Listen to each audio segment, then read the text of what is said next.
Amen.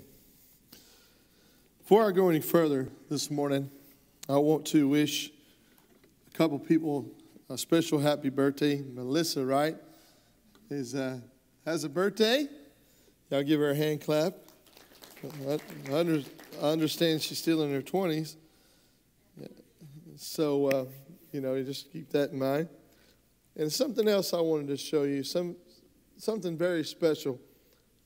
Someone very special in my life had a birthday. Anybody had a birthday this week? Anybody else? I want to say congratulations to Bruce and Karen on their anniversary as well. But I have someone in my life that had a birthday this week. Let me show you a picture of it right here.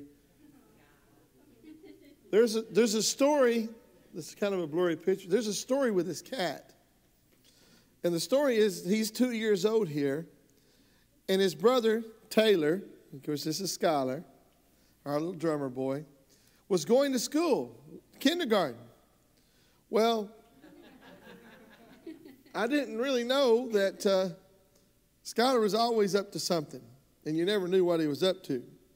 Well, one day, Taylor was on his way to go to school, take him to school, and he had his little lunchbox, and the cat was following him around the house. I'm like, what's wrong with that stupid cat? He must smell a sandwich or something in the lunchbox. And he kept, the cat was trying to get that lunch. I'm like, let me see that, Skylar. And I grabbed it from Taylor, opened it up, and Skylar had put the cat in the lunchbox. Not just one of them, but 3 of them. He stuffed them all in there. He's 2 years old. Stuffed them all in the lunchbox for Taylor. I don't know if he thought he was going to eat them or what. But they were on their way out the door, and that's the stuff that Skylar did. And here's my little boys have grown up. This is Skylar, and I'll tell you, I didn't find the picture I wanted. He's a little bitty thing here, and he would pull the pots and pans out of the cabinets and start beating on them. He had toms set up when he was this age. So he has been drumming literally since he was born. But I am so grateful for my children. And yesterday I slept a little late, and I had a late appointment in the day. And so when I got up, I took my ADD medicine to kind of keep me focused. And I got in the house with the clients, and Tara sent me these pictures, and I almost crying walking through the house going, oh, like, what's wrong with you? It's all right. My little boy's 17. I'm about to die. But I want to say congratulations to them. And I'm so grateful to have them. Once again, this morning, I want you to know there's different types of love. The title of the sermon, Is it Love? And this message applies to everybody. In order to love the way that we should love, we have to know what love is. So I want to teach you a little bit about love this morning, as I've taught myself as well. Are there different kinds of love? The world is going to tell you there are different kinds of love. But before I get into the heart of love, I want to look at the worldview of love, and I'm going to differentiate what I call the CP, the Christian perspective of what love is supposed to be. And I'm going to break down each worldview, and I'm going to share that with you, okay? The first kind of love, the worldview says, is there's a platonic love. Now, this is the simplest love of all kinds. This is the kind of love, pure love, that you see the first moment that you hold your children. I'll tell you, the first moment that I held Taylor, my oldest son, listen, I walked him up and down the hall. I did not want to put him down, any of my kids. And even I brought Hannah home, her head fit in the palm of my hand because she was so tiny. And that is just pure love. That's platonic love. It's also the kind of love, the relationships that you see where Skylar and Taylor, they were just best buddies when they were younger and close now. But there's a brotherly love there, a sibling love. It's a platonic love. It's a friendship love. It's a close friend love. It's something that when that person's not in your life, you miss them. So this is probably the first love moment that we have in our lives. It's pure. It's just about all of us are going to feel this kind of love. Okay? And we have people in our lives that are very close to us that we feel this platonic love for. If they were not here tomorrow, or they disappeared, or they weren't working with you, you would really be bothered by that. That's platonic love. It's the simplest of all of them. From a Christian perspective, or the CP, I'm going to publish this sermon, this is the kind of love that is necessary in all relationships. If we're going to go anywhere or care about anyone, we have to start with platonic love. This is a love that's got to be present in elevated relationships. Now, this morning, I want you to picture that we have a glass, and that glass is empty, and that glass needs to be full in order to love people. We need to be nourished, and we need to have the nutrients and things that are necessary to survive. So here's the glass. Platonic love is like that glass. Even in elevated relationships, that you have to have platonic love. It starts at the bottom. If you say you love someone, love starts at the very bottom and it feels its way up. It's like the glass and it comes up. This kind of love is really the glass itself. Now there's one called limerence and crushes. This is the world point of view. They say there's about 10 to 15 types of love. And I'm going to go through several different types. This is the kind of love if you've ever had a crush on someone. And of course, all of us have. You know, that first crush is a memorable experience, and it's one that causes confusing jolts in your stomach, sudden urges to throw up, or you do stupid stuff and that you wouldn't normally do. It's a beautiful experience, and you experience that, and you go through this stage as if your life depended on knowing that person.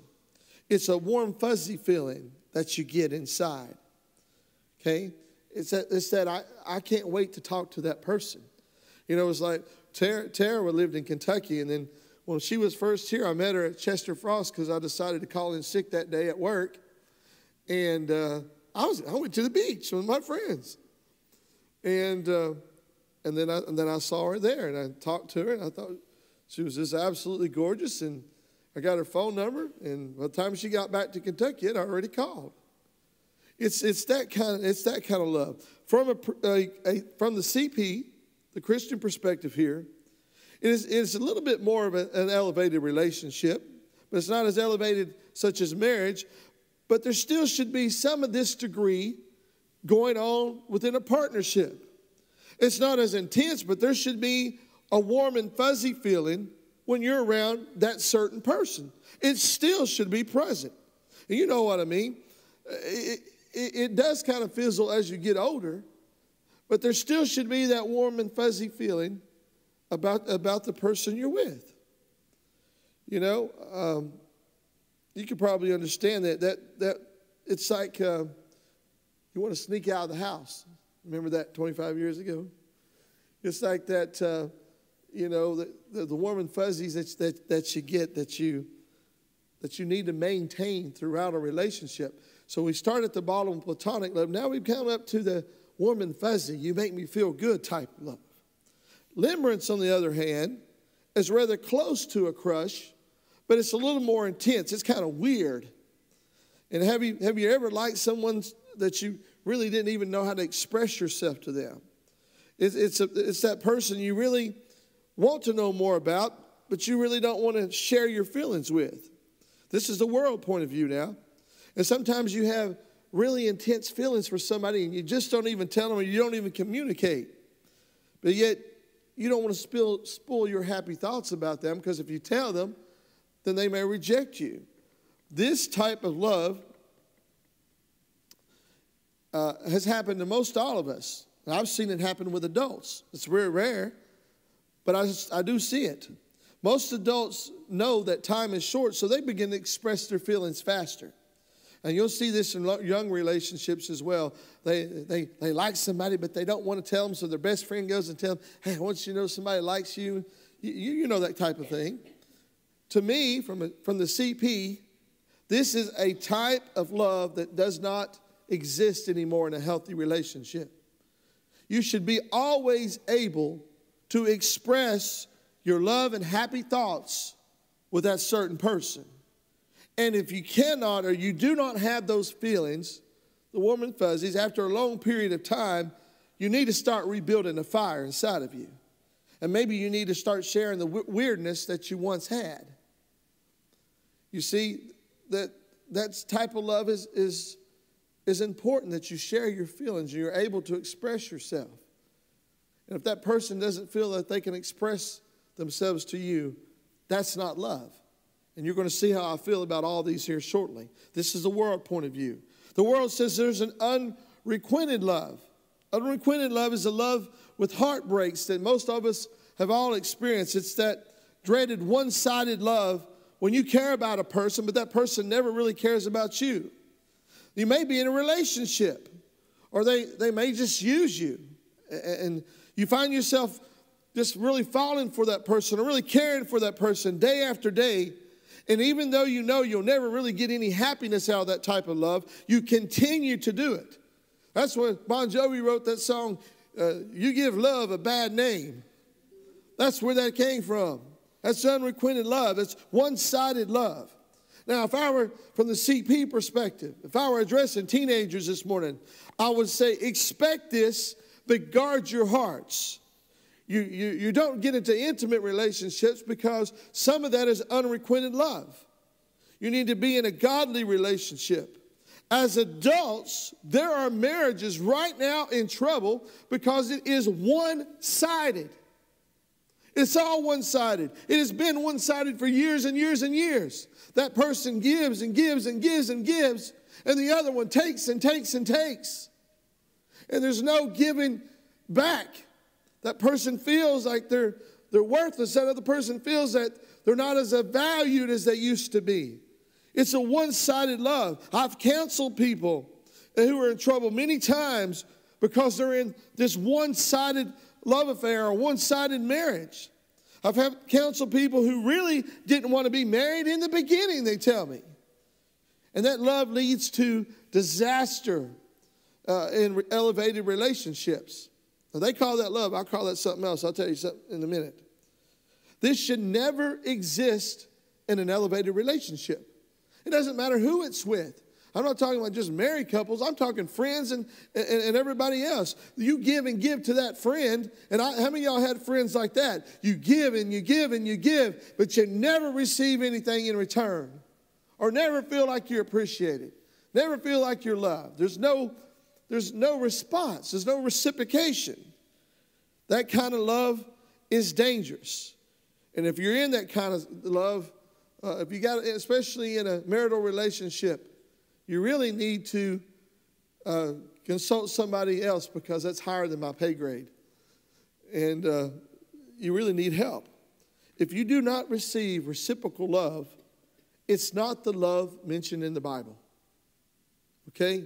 I'll get more to that in a minute. There's what's called obsessive love. The world mentions obsessive love. Are you an obsessive lover? Are you or someone who is addicted to that certain person? This happens with teenagers. This happens with adults. It happens in marital life. You feel helpless unless you're absolutely clinging to that person all the time. There's a sense of distrust. There's a sense of unfaithfulness. There is a smothering of that person. And this happens with friends too, where the friend said, listen, I can't be your friend. You want to get out of my space. You're all in my hair all the time. And it happens in relationships as well. Obsessive love, it shows where you're scared, you're insecure. And obviously you're obsessive about that particular relationship. Now you may have dated somebody like this who just was clingy and just smothered you. Or some of you may know what I'm talking about. It's a stage that you experience when you're afraid of losing someone that you love. This is a dangerous kind of love for anyone. Friends, partners, relationships, marriages. It's dangerous to have an obsessive kind of love that you feel that you cannot trust that person, that you have to monitor everything that they do, have to know every phone call that comes in. You have to be with them constantly or you're afraid they're going to slip away.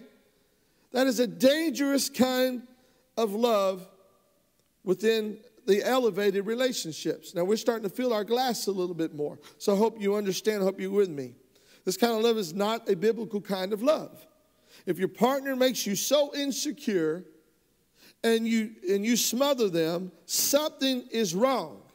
Now, before I get into the biblical aspects of love, let's look at some other kinds of love the world says exist.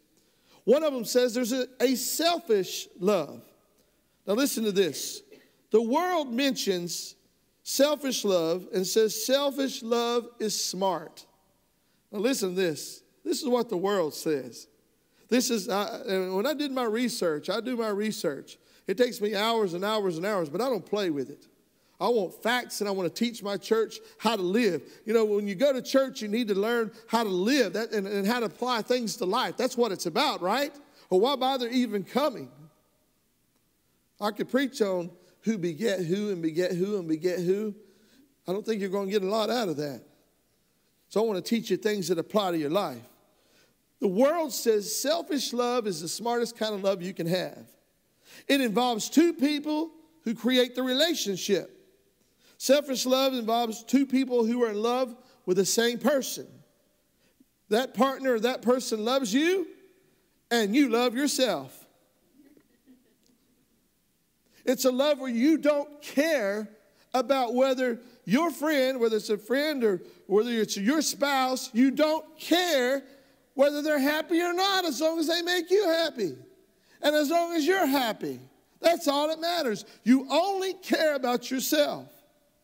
If you ever find yourself get into a relationship just with a person you really care about, and you find out that all they care about is them, and there's no, once again, reciprocation, then that's not love of any kind.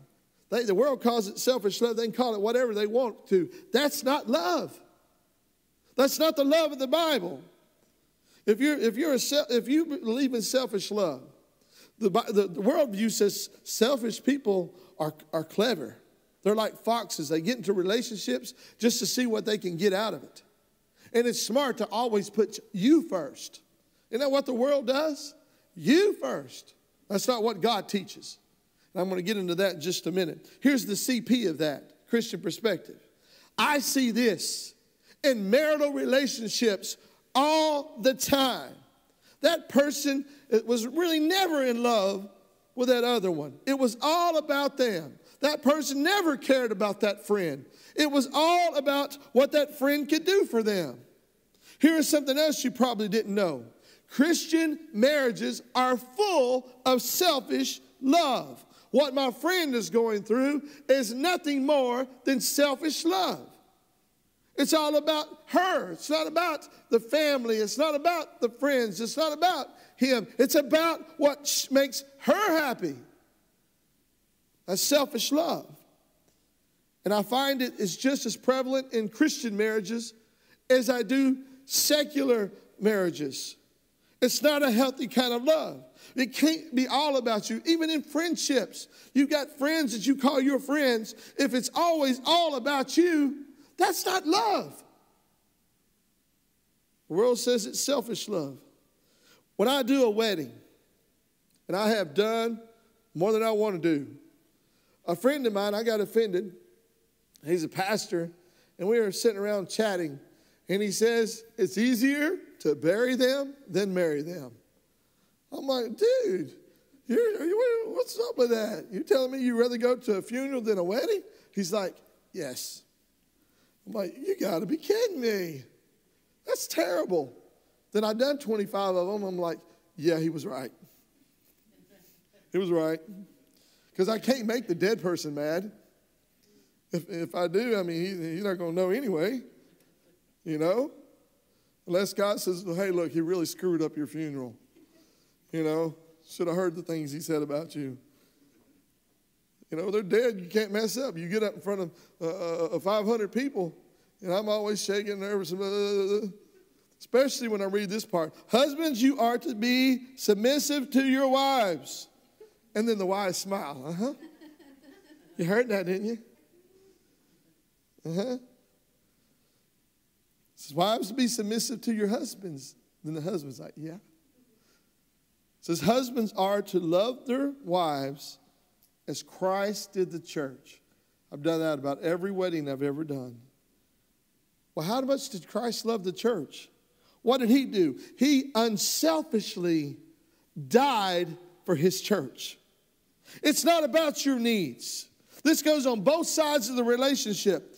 If your partner's needs are always first, you will not fail. You will always have that friend. When you put people first and you care and you show them by your actions, then you do away with selfish love. And love is not selfish. We know that. I'm going to read that scripture here in a moment. Selfish love is a love that should not exist within friendships or partnerships or relationships. It's not all about you. This world is not all about you. If you really want to be serious, it's all about him. It starts with him. And when it's all about Christ, everything else will fall into perspective. Then there's that awe love. That's so cute. This is the type of love that's spontaneous, that when you saw Skylar with a little kitten, you went, aw. Or you see those pictures, or, we like to get online and the kids will bring me pictures of all kinds of cute little animals. Like, aw. It's like Matt when he sees one of his race cars, he's like, aw. He's in love. It's love at first sight. It's something that you won't, you can't even sleep at night. You think about. We've all experienced the heart-melting awe when we look at our vacation photos. When Tara sent me those pictures of the kids, and I went, oh, I hope you buy this house. I can't talk to you. It's that feeling that you get. From a Christian perspective, this was a worldview of love, and that's all I got to say about it, as Forrest Gump says. Then there's the BFF love, your best friend. Ever felt an intense burst of happiness when you see a friend that you really care about? This is the world perspective. They're giving types of loves here. You just love this person, and you know what? Some of the guys, some of the teenagers, they got this thing goes, oh, you got a man crush. I think it's funny that I got it from them. Or some of their girls, they got a girl crush. That's their best friend, and they love that person. And that friend, they really can't do without. They really treasure that friendship. But let me just tell you this. There should never be in an elevated relationship things that you tell a friend that you would not share with your partner. I see that happen a lot. I can't talk to my wife about this. I was told the other day. I can talk to my friend. I can't talk to this person. Or I can't talk to my husband about this. Let me just tell you something.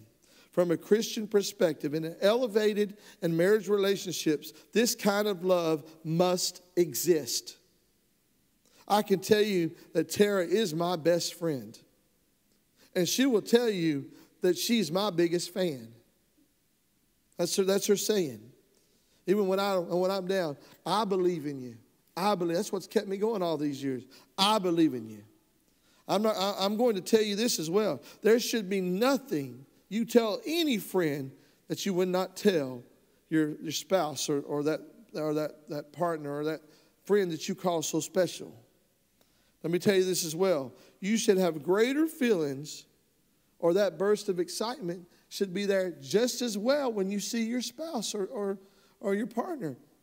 That same kind of excitement should be there when she walks in the room or when you talk on the phone. That same excitement level needs to be within that relationship. And if it's not, then you need to work on your friendships, because friendships within elevated relationships are absolutely essential all the way until death. Because I'm going to tell you something. Your friends will turn on you at some point, sometime. I promise you that. But the one that loves you the most, the one you claim you love the most, will most likely be there in the end. Then there's this, the world calls this lusty love. The world says lusty love is a type of love that simply evolves around sexual experience. Yes, the world gives this love a name. It says it's okay. Lusty love is perfectly okay when you have sexual urges to experience that with a partner. This is lusty love, and everybody goes through this, and everybody experiences this. This is the world's point of view. I say bull. The CP on this is easy. That's not love at all. You understand? Lusty love is not love at all. In fact, lust is a sin. Amen? It's not a type of love. And it was real easy to diagnose this. You know, you picture your cup and it's filling up more and more and more and more. Well, this type of love you don't want to put in your cup. You know, and don't get me wrong, I can tell you there is some lusty love going on in the Bible. You read the Song of Solomon, and he's really getting really romantic with his girl. I'm just telling you, you can really see some action in the Bible here. There's romantic love in the Bible. The Bible addresses everything. But lusty love is something that nobody should have a part of. Especially teenagers. This is what gets them in trouble. Urges and responses to that feeling of that urge or the hormonal rage. That is going to get people in trouble. It's really not classified as love itself at all. If that is all your partner is interested in, let me just tell you, you're in trouble. You understand me? If that is the basis of your relationship, you're in trouble. And I've canceled teenagers. Well, this was the basis of their relationship. And I've told that girl, and I say this, and listen, y'all know I'm very blunt when I preach. I told one of the kids in the youth group here, I said, cut him off and see what happens. Just plain as day. See how much he cares then. I've told you shouldn't be experiencing these, you shouldn't even be participating in these kind of relationships at all. But when you cut it off, see how much that person loves you then. You see, love is not based on sexual experiences. That's part of it. But it's not solely based on that. And no relationship can sustain a longevity if that is what it's about. So let me just state that. That's for everybody. And teenagers, if I catch you in lusty love, you're going to have a problem anyway. Because I'm a mean youth pastor. Then there's what the world calls romantic love. This is where you get the butterflies and you're singing, what a wonderful world. Everything is all just wonderful. You feel the butterflies and everything's great and you smile, they smile back at you and you're happy. The world's happy for you. You're happy. Your spouse is happy. Your partner's happy. You're happy all the time. Here's the CP on this. Here's a reality check. The answer is, and I can't believe they published this stuff. It's false. Here's the reality. In a healthy relationships, there's going to be times, there must be times when you are happy and you experience that wonderful world type feeling. And nothing can go wrong and there's this pure happiness. But it's not reality in a relationship. There's going to be times, it's not all peaches and cream. There's going to be times when one is down and the other is down. One is tired and the other is tired. They're wore out from work and school and there's stress and there's all kinds of issues. It can't always be peaches and cream in a relationship. But when you go into that understanding that is not a fairy tale, it's not happily ever after, that there's going to be situations in your life that are romantic, but there's also going to be situations that are stressful, and you don't expect that kind of a response all the time, you're going to have a healthy relationship.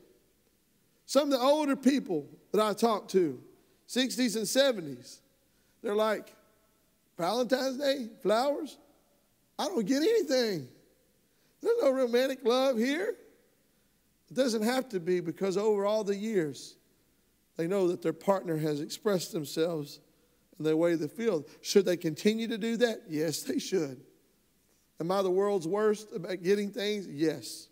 You know, one of the best examples I ever seen is my son Skylar. He shops like a little girl.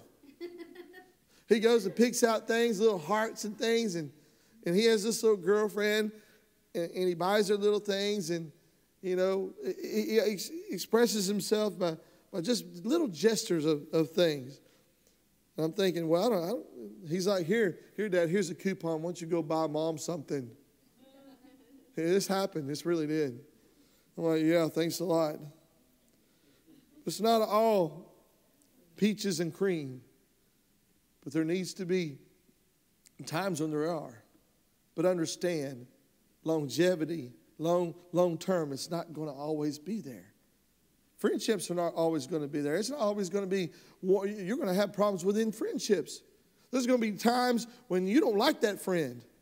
There's going to be times when you're best friends.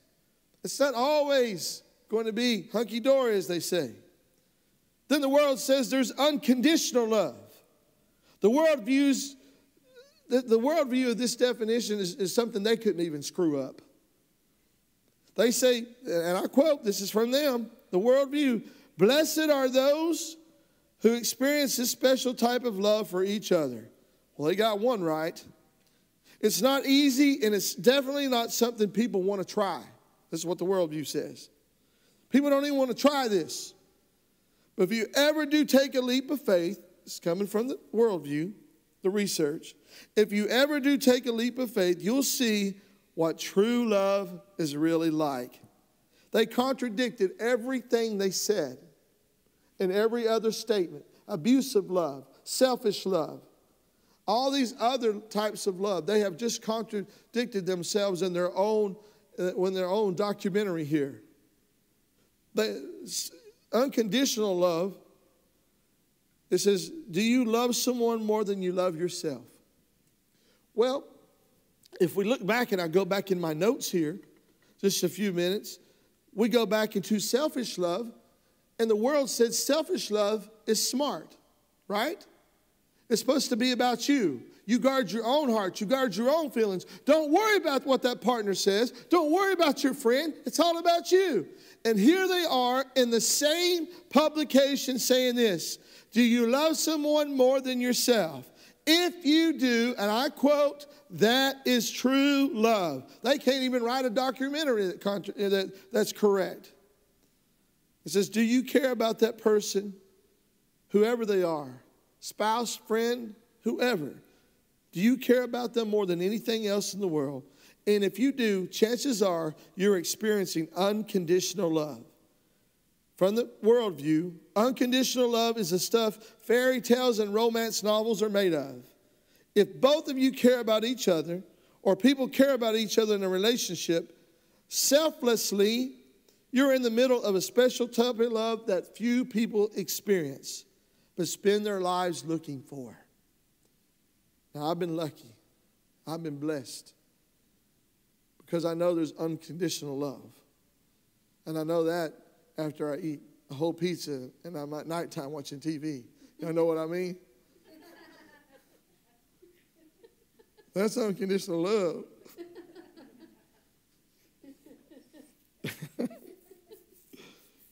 From the Christian perspective. Like I said, our Mexican food. You know, it's a gift that keeps on giving. And giving. And if you don't have a tolerance for it, I mean, and giving and giving. That's unconditional love, baby. I'm going to tell you. Especially when I get up and walk out of the room myself.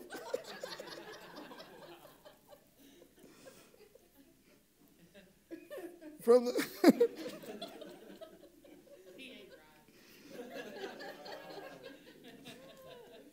from the Christian perspective, though,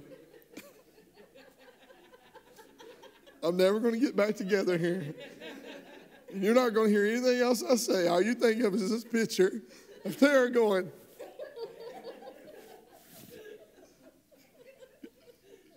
Y'all not going to be the same anymore. Okay. Amen. But that's unconditional love. Just don't light a match.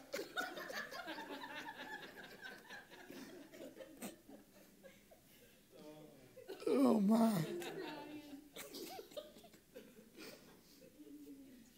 My poor wife, sometimes she's ready to smoke a cigarette. Oh, my. But here's a Christian perspective. Come back to me now. This is the way we should love everybody. Unconditional love. Those that are closest to us, even more. You're never going to find anyone perfect. And even that friend you think's always been there, always going to do the right thing, they don't. And I'm sure that there's friends that I've had, I've let them down. Not intentionally, but they seen a side of me they didn't expect. Or I've done something they didn't expect. But unconditional love applies to the whole entire life of a Christian. They got one right here. We should always put everyone else first. We should always put the people we care about the most first. Always. And in a relationship, an elevated relationship, you want to fill that cup to the top. That's how you got to sense things. You got to do things. And in the teenage world, when I talk to them about things like this, I tell them this, that in real love is unconditional. So when that girl says, no, listen, back off. My life belongs to Jesus, and I'm not taking this step any further until we're married. You know, I'm just a teenager. I'm young. I don't need to experience these things until I become an adult. And that other person says, hey, that's fine. I want to honor that, and I want to do it with you. That's unconditional love. That's putting somebody else first. I don't see that in a lot of teenage relationships. And, you know, I've always done what's called true love waits. And I've had a couple hundred kids go through that. And I've tried to teach them the importance of not falling into abusive love, not falling into selfish love, but the type of relationship that you need is the type of relationship that's unconditional. And God will send that special person to you when it's time. And some of us adults, we have already done that. Amen. God has sent that person in our lives that gives us, that just completes us. Like the old Tom Cruise, you complete me. That God will send that person. I told him last Sunday was the Super Bowl. We had a great time here. Sunday before, some of these girls are walking around, these guys that look like they've been beat with ugly sticks. Seriously. Because they want something that's not meant for them at this time. Now, you've heard the world's types of love. And you've heard, hopefully from this pastor, a Christian perspective of what they are. Now, let's look at God's definition of love. This is just one, and it's summarized in just a small section. I could go on and on. And I quote this just about every marriage I've ever done. Corinthians 13, it's called the love chapter. The love chapter. Look it up and read it. It says, love is patient and kind. It does not envy. It does not boast. It's not arrogant. It's not rude. It does not insist on having its own way. It is not irritable or resentful. It does not rejoice at wrongdoing, but rejoices in the truth. Love bears all things, believes all things, hopes all things, endures all things. Love never ends. Where there's prophecies, they'll pass away. As for tongues, they will cease. And as for knowledge, it's going to go away. What is it saying here? It's saying this, that love is pure. Love is not abusive. Love is not lusty. Love is not selfish. I don't care what the world says. They're wrong. They need to open the Bible and see what God says about love. It's not selfish. It's not rude. It's not the all about me mentality. I've knocked out just about every worldview with this one scripture, haven't I? Just about every one of them. Except the one they got right. Love is unconditional. It hears all things. The good, the bad, the ugly, in sickness and in health, as we say. And is always doing what is right. That means you honor your commitments. You keep your promise. You do what is right even when you don't want to. Love never ends. What's this last part trying to say? It's saying that some things are going to change. The prophecies will pass away. Tongues are going to cease, but love will never end. Church, that's what we have been. This is what we've been taught from the world. It's okay to have a lusty love. It's okay to sleep around. It's okay to have sex before your marriage. It's okay to do all these things and have no commitments. The world, that's the worldview. That's a lie from the pit of hell. That's what's wrong with this world. We don't know how to love. And when we learn how to love, and you never stop loving, you never give up, you always endure to the end. You believe in that person even when they don't even believe in themselves. We believe in each other more than we believe in ourselves. I tell you, I've got several people that believe in me a lot more than I believe in myself. If we believe in that, your home life, your marriage life, your dating life, your work life, your friend life, everything will be different in your life if you focus on this one thing. The Bible says there's charity, there's hope, and there's love. The greatest of all of these is what? Love. Jesus even said that. One came to me, he said, came to him and said, what's the greatest commandments? He said, love the Lord your God with all your heart, all your soul, all your might, and love your neighbor as yourself. Who is your neighbor? That could be in your house. That word neighbor simply means friend. It simply means a person. If you read it in Greek, it just means person. That person could be your kids. That person could be your spouse, your dating partner. Love them as yourself. It doesn't say love yourself more than you love them, as the world is going to teach you. But love them as yourself. When I preach weddings, and part of the wedding things I go through is this, that the men should love themselves, their wives, like they love their own bodies, for no one ever hated his own body, hated his own self. That's debatable, but if we have this kind of love, this is the kind of love that relationships will stand on.